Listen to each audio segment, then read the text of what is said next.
Ooh, what's up, nerds and geeks? My name is OMG WTF LOL FTW BRB. Welcome back to more Total Extreme Wrestling 2016. We are playing as the WWF in the year 2001. And that's right, we are booking the invasion angle. For the guy in the back that guessed it, good job. Today we'll be running Monday Night Raw. Again, I'd like to apologize for the wait. I know I do this for a lot of the time, but I didn't really give you guys much of an apology on Heat. I was a little still sick at the time, but I've been sick and I've been busy. That's just where, things stand, to be honest, right now. I want to let you guys know there are no plans for Invasion to be ending anytime soon. I'm not getting bored with anything. We're jumping right into this. I've got plans until at least up to WrestleMania and beyond the actual Invasion angle itself, so trust me, we will see the end of this. The only way we're not going to see the end of this is if something happens to my computer and it breaks down. I know the other series we never got to see the end of, but because, I had to get a new computer, so that's why. But either way, don't you guys worry. I may be slow with these uploads, but I am getting there. And, yeah, that's it, man. Life just catches up to you. It's summer, and things are getting a little busier, but we're getting to it. I haven't even done a stream in a long time. Okay, I'm rambling right now. I'm sorry, guys. You know how I get. Let's just run this show. I don't got much to talk about. I'm excited about it. We got a couple of pre-show matches here tonight. First pre-show match we have, I believe this is actually Vampiro's first match ever in the WWE, technically. I don't know if we used him on Nitro. I can't remember. But this might be his first match we've ever done. Either way, a pre-show bout. I don't think we actually had him on Nitro because I would have ruined the surprise for you guys. So yeah, this is probably his first match. Either way, subpar wrestling and a little heat to it. Vampiro going over the one, Billy Gunn, in 8 minutes, 8 seconds after the nail in the coffin with an impressive 62C rating here.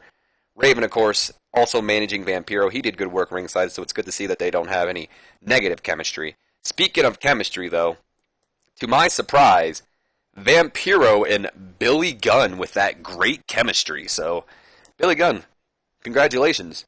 You found yourself a job, and that job is jobbing to Vampiro, making him look good. So, good on you. Vampiro with a 62 in-ring performance, a whole 10 points over Billy Gunn's 52. And unfortunately, Billy's the one improving in performance here tonight, so no improvements for the guy I would have cared about. We then lead into just a generic flock promo. This is, pre-show, so it doesn't really matter. I just figured since I was putting both Vampiro and Daphne on the show, why not have just a promo in between. Raven now putting over Daphne and Vampiro. Good on him. 58C minus here as we lead into our 34E plus of a match. And an abysmal pre-show match here, nerds and Greeks. Nerds and Greeks? You're all Greek now. Daphne going over one of our developmental stars, familiar face to some probably, Lufisto, by submission in 5 minutes, 25 seconds. Of course, the crowd's still not into Daphne, which I think someone told me it was with my settings. I'm not sure exactly what they said it in the comment section. I have to probably go back and look at it, but I really don't know why the crowd would be against Daphne. She's got strong in-ring, she's not a bad wrestler, it says in the game, so I don't know. She is getting better at gimmick, of course, and Raven doing good work ringside. She had a 39 in-ring performance, so right there it goes to show you she's not bad, so I just don't get what's wrong. Lufisto with a 20. We're going to be pushing on with Daphne. This pretty vocal crowd can suck my. I'm not even going there. Either way, we go to our main event of the pre-show. I thought I said only the flock was on the pre-show. 57C minus here, and a pre-show bout that had terrible wrestling and non-existent crowd heat. The Big Boss Man and Perry Saturn going over developmental tag team. The Haas brothers, Charlie and Russ Haas. In 8 minutes, 30 seconds, when Boss Man defeats Russ with the Bubba Slam. Are you stealing Bubba Ray Dudley's move, Boss Man? Apparently, Boss Man seemed off his game, and Russ Haas was really off his game, which I don't know how we would know that, but whatever. Boss Man and Saturn, we already know, great chemistry when teaming. JR and Jerry Lawler work well, we know that already. Saturn with the best in-ring performance of the night with a 65. Boss Man with a 60. Russ with a 25, and Charlie with a 29. Good on Charlie. Big Boss Man's improving in Rumble, and Perry Saturn is improving in Technical. So that does it for our pre-show as we lead into our main event here. Or not our main event, the main show here. So we open up with a A-star 97 rating here. Monday Night Raw opening up with this setup for the highlight reel. Christian, he's already in the ring. He's dressed to impress. I'd imagine he has a top hat, to be honest. And he says, "Ladies and gentlemen, please, if you would stand for the Ayatollah of rock and rolla, the Millennium Man, the sexy beast baby, and the man who made Goldberg drink his own blood on Nitro last week. Your host, my host, the best host, ladies and gentlemen, Chris Jericho!" And Jericho's music hits, fireworks go off, and out comes the host of the highlight reel, Chris Jericho. He makes his way down to the ring. The announcers, of course, going over the events that took place on Nitro with Goldberg's debut, and Jericho not really sneak attacking him, but cheap shotting him with a camera of all things, busting him open. Christian's just waiting in the ring. He's clapping for his mentor. Once in the ring, Chris Jericho finally takes the mic and he says, "Thank you, Christian." And of course, the crowd, they're not happy. They're booing. And Jericho's like, "Quiet. Quiet." And then Christian finally takes the mic and he goes, "Hey, quiet! How rude can you people be? Can't you see that the Goldberg Slayer is trying to talk?" And then Chris Jericho once again says, "Thank you, Christian. You know, I've got to say this. What an intro. I couldn't have done it better myself.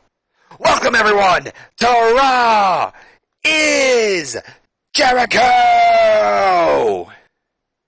And as we saw on Thursday Night NyQuil this past week, I took the first shot. When I took out Goldberg. What was that you were going to say on NyQuil, Goldberg? Were you going to say that I'm next? Because no, Goldberg. I'm not next. You're next. This isn't Atlanta anymore, Greenberg. This isn't the show where your hand gets held through everything. No, this is Monday Night Raw, and this is my show. And on my show, Greenberg, you get exposed. Just like I exposed? Just like I exposed you on NyQuil, and just like I'm going to expose you at Armageddon, baby. But that's when Edge's music interrupts. You think you know me. Maybe some Rob Zombie at this time. And out comes the former United States champion, who says, "Boring. Jericho, would you please shut the hell up? Please. I mean, all this talk about NyQuil is seriously putting everyone to sleep. And trust me, Chris, I didn't come here to take a nap. No. As great as a nap sounds right now, I came here to fight. And as you said, well, excuse me, I jumped the gun there. And you said you'd be ready to fight last week. So let's stop wasting our breath and fight." And Edge, he tosses the mic down. He begins to make his way down to the ring. And Jericho's like, whoa, easy now, Edge, easy. Look, you and I are going to fight tonight. That's for damn sure. But not when I'm wearing my $5,000 Blassie Originals. I'll tell you what, kid. Tonight, I'm going to make you a star, because tonight, it'll be Chris Jericho versus Edge. In the main event of Monday Night Raw, baby! How does that sound? And then, of course, Edge is probably just nodding his head, agreeing to it, as this segment pretty much ends there, announcing what our main event of the night will be, which will be Jericho and Edge. Either way, we had a couple of locker room incidents here. Rick Steiner brought to locker room court today, after being accused of not picking up his tab at the bar. It sounds like something he would do. Of course, Judge Rock did find him guilty and sentenced him to buy everyone drinks tonight, thus improving his behavior. Somehow it works. I guess it's just that hard love. And then we so graciously, as Vince McMahon decided to pass on psychology, not only to Shane McMahon, but Stephanie McMahon as well. It's pointless considering neither of them really wrestle, but why not?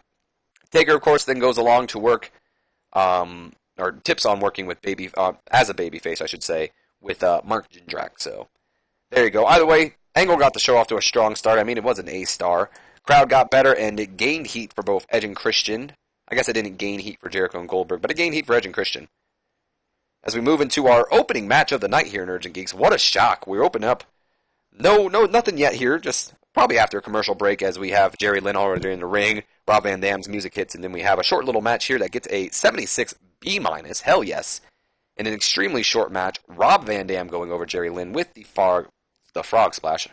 Not the 5-star, apparently, after 4 minutes, 38 seconds. RVD and Jerry Lynn have pretty good chemistry, and I believe this is their first match we've had. So even though I think we all know that RVD and Jerry Lynn have pretty good chemistry, this just confirms it. So that helped out. Probably definitely helped out with a 76 B- here.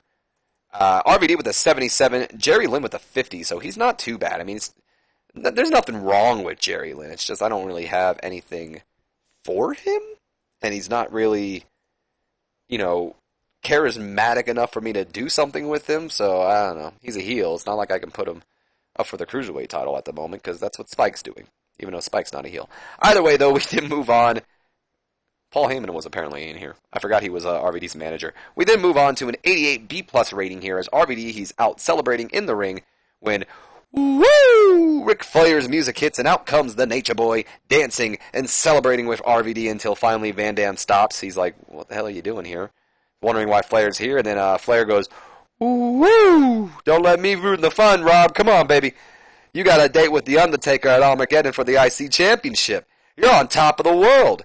It's almost as if you didn't single-handedly cost the WWF their chance at getting rid of us. And then RVD responds, what do you want, Rick?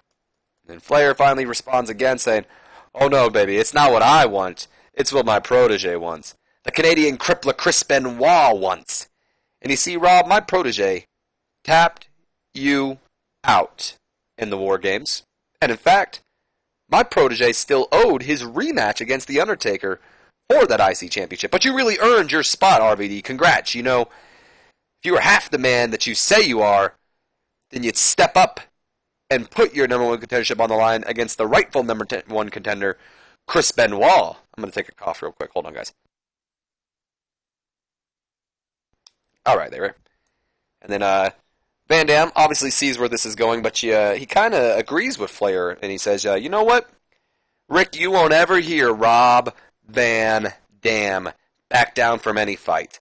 You go tell your protege that I'll meet him later on tonight, and I'll be putting my number one contendership on the line. Ric Flair's all ecstatic. We have yet another match confirmed for tonight, as RVD will be in action once again. Sorry, I had to take a drink. He'll be in action again later on tonight, as apparently he'll be taking on Chris Benoit with the number one contendership on the line. Ric Flair, of course, came out looking excellent. Heyman helped RVD, which I guess that's good. So, all in all, can't complain. And RVD's improving in performance. Good stuff. We then have, the announcers put over, yes, indeed, later on tonight, RVD will take on Chris Benoit. And then also later on tonight, we will see Chris Jericho battle Edge.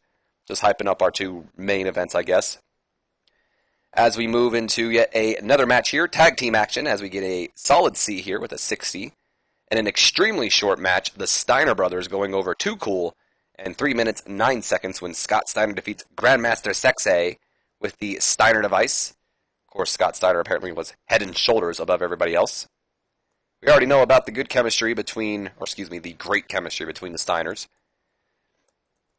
We already know about Steiner standing out. Scott Steiner with a 99 in-ring performance. Rick with a 78. Scotty with a 54. And Grandmaster Sexay with a 62. So, really not too bad of a rating for you guys here, to be honest. Scotty's improving in technical, so you can't complain there. Oh, boy. As we move on to a 100-star A rating here, Nerds and Geeks. A perfect rating. Hold on real quick. I gotta blow my nose. Damn, I keep trying to start doing the promo. My nose is bothering me.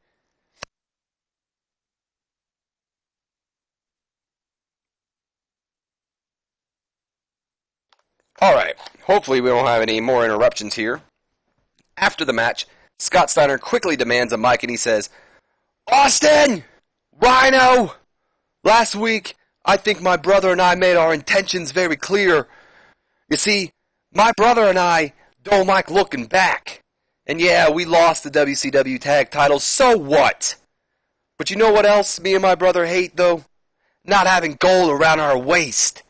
And it's been years since we've held Vinnie Mac's tag titles. So here's what you're gonna do. Screw TNA. They don't even deserve to grace the same tag team division as us. If anyone's getting a damn tag team title match around here, it's us. So get your bald ass out here with your little itty bitty protege and accept our challenge for Armageddon. But instead of getting the tag team champions music, they get TNA. And after, you know, a minute or two passes, I guess, this is when they get the music. Either way, Test comes out and he says, now wait just a damn minute. Or I guess not just Test, all three of them come out. But either way, I'm not sure if you two took a big bump in the War Games, but you two must be delusional if you think that you deserve a tag title shot over us. We never even lost our titles thanks to you two.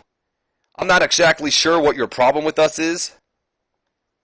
One second, guys. I gotta pull up the notepad here. But the only way you're getting anywhere near those tag titles is through us. And then Scott, of course, you know, steps up. TNA's in the ring with him, kind of nose to nose, and Scott's like, we took you two doofuses out already once before. Trust me, we got no problem going through you two again. And like I said, we got a little bit of an intense stare down here with Test and Scott in each other's face, Albert and Rick in each other's face.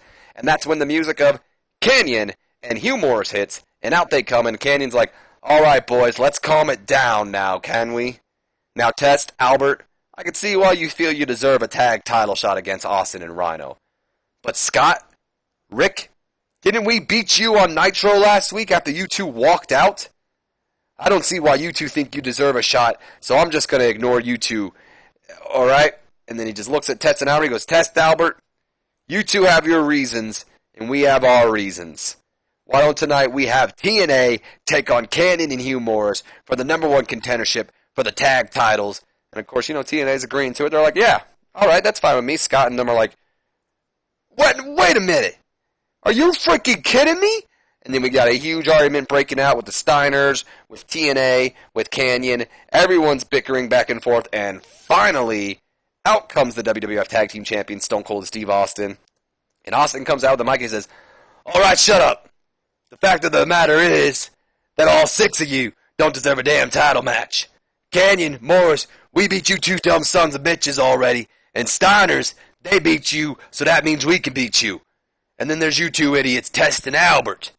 We understand that we never beat you for these damn titles, but either way you look at it, or either way you lost. And trust me, if we did face off, we'd win. But since Rhino and I are missing many viable contenders, I'll tell you what. Why don't you 6 idiots go to Nitro and settle this between yourselves, and then Armageddon, you can take your can of whoop ass. Sound good to you, Rhino? Sounds good to me. Then, you know what, let's get out of here then. We'll see you 6 idiots at Nitro. And, pretty basic promo, nothing too special. I don't know if it deserves a 100 star like the game says it does, but either way, after a lot of bickering and fighting, handle changes. What? Oh, we have a gimmick change, that's right. Yeah, why not? Go ahead. I didn't see if it went well or not. I skipped too fast, so... Either way, we have a confirmed match for Thursday Night Nitro, and I'm going the wrong way. There we are. And it'll be a 3-way tag team match to determine who will face Stone Cold Steve Austin and Rhino at the pay-per-view. So Canyon and Hugh Morris battle Scott and Rick Steiner and Test and Albert for the #1 contendership for the WWF Tag Team Championships. So let's go ahead and put that in there. #1 contendership for WWF Tag Titles. Bada boom. And we'll find out on Nitro which one of these 3 teams will get the shot against Austin and Rhino. I almost said Austin and Stone Cold. Scott Steiner did a masterful job improvising with the crowd. He was the one who wanted to, so I would hope so. Test apparently worked the crowd well, using his freedom to something I would have never expected. Of course, Trish helping out there. Canyon improvised well as to what. There you go. Hugh Morris apparently performed poorly, which is a shame. And then we have Austin, who was fantastic. So good stuff. We move on to the next segment with an A rating here, 93. We see RVD. He's backstage. He's getting ready for his match against the Undertaker. Chris Benoit. When the Undertaker approaches him and he says, Rob, I don't know why, but you know you don't have to go out there and face Benoit tonight. You don't got to put up the #1 contendership. You've already earned it, kid. You stepped up during the War Games when no one else did. And that got you something most people don't even have around here. And that's my respect. And RVD stands up and he says, you know what, Taker, thank you. Thank you so much. You know, that means a lot. But look, I hear you. I do. But I need to do this. Rick wasn't wrong. Sure, War Games was one hell of a match.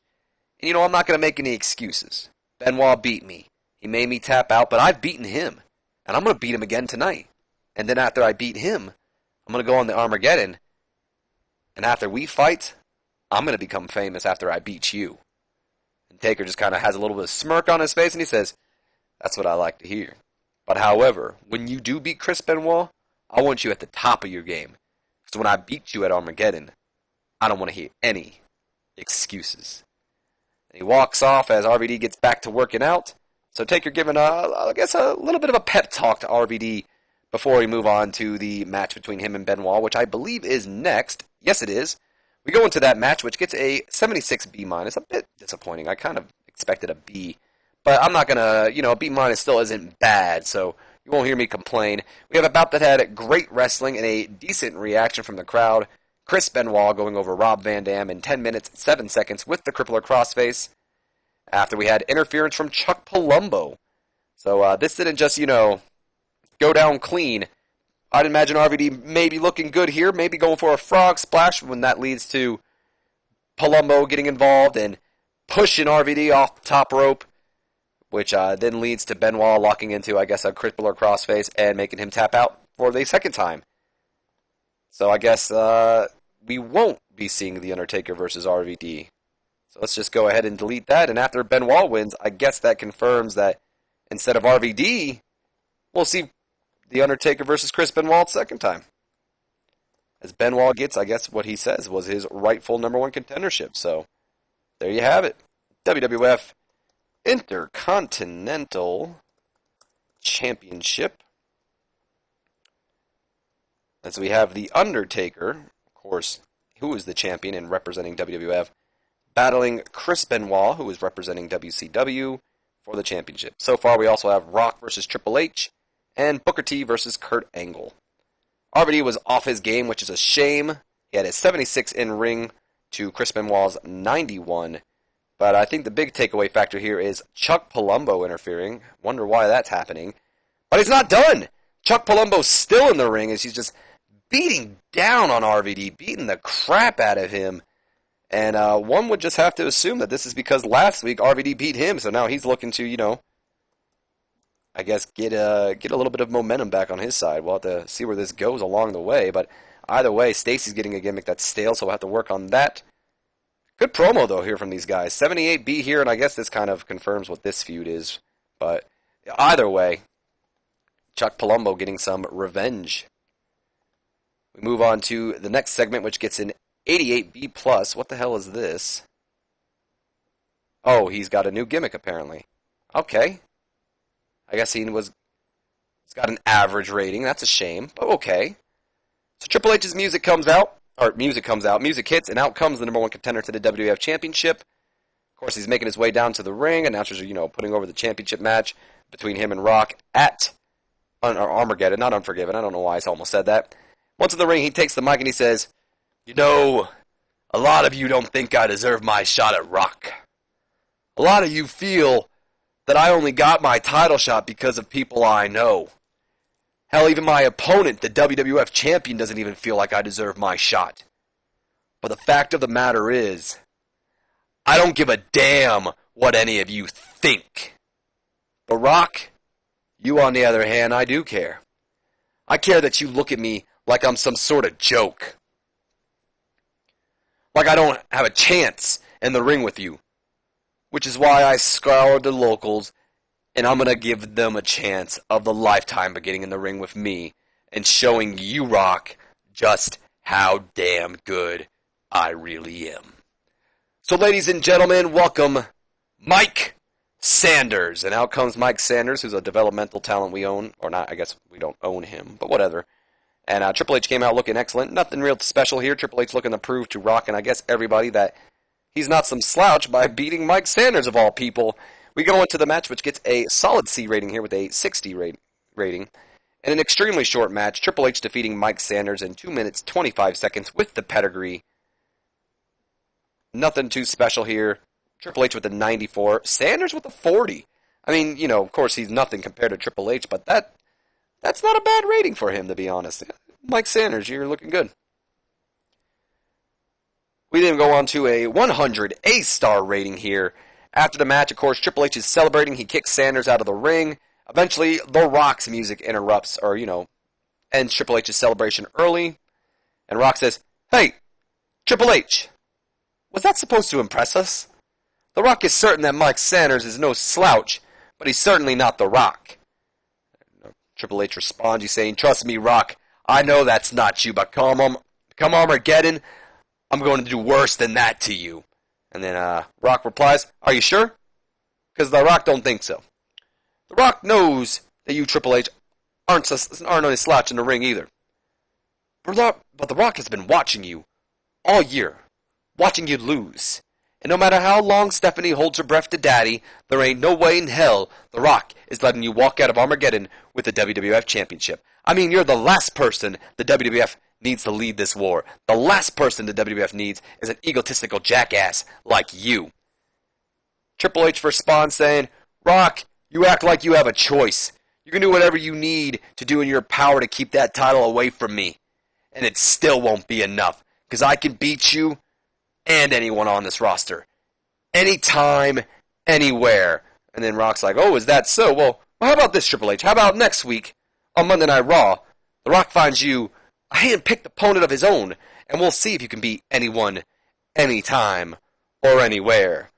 And then, of course, Triple H agrees to it, and that sets up, a match next week, but we don't know who it is. So, it doesn't. Either way, Triple H is getting better at his gimmick that he just had. Okay. Rock came out looking excellent. Not too shabby as we hype up a little bit of next week. Triple H showing more charisma, or learning to show more charisma, so you can't complain there. So we come back into a not a tag title match, what the hell am I talking about? A hardcore championship match with a 74 B- here. Decent wrestling, but not much weight and heat. Bradshaw going over Just Incredible with a clothesline from hell. Nothing too special here. Bradshaw with a 75, Just Incredible with a 45. See, Mike Sanders had a 40, that's all I'm saying. So move on to the next segment. Nothing too special here. Bradshaw celebrating, and that's when Ron Simmons comes out, of course his former partner and former hardcore champion, comes out and beats down Bradshaw with a steel chair, just beating him down in the middle of the ring, and he goes to cover Bradshaw. You hear the one, you hear the two, but then he gets off of Bradshaw, or, raises his arm, and he doesn't have a mic, but you can tell, camera's close enough to him, and you can just tell he's pretty much, looking at Bradshaw saying, "Not here, man, not now, I'm gonna make you sweat it out." And if you watched Heat, I don't blame you if you didn't, kind of the start of this rivalry, though, in a weird way.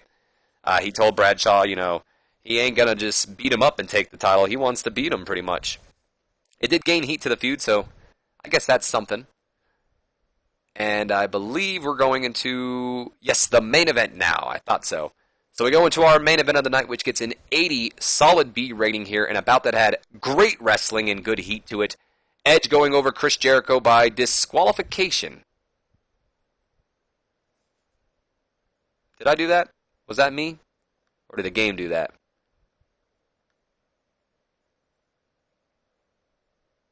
I guess I did press DQ. That was me. My bad.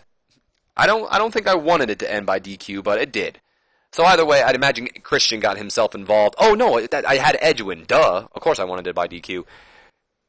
I'd imagine maybe Edge looking for a spear or something when Christian, just gets in there and he clocks him from behind with a United States Championship, not letting him beat his mentor, and that's the end of the match there, pretty much. Jericho with a 92, Edge with a 78.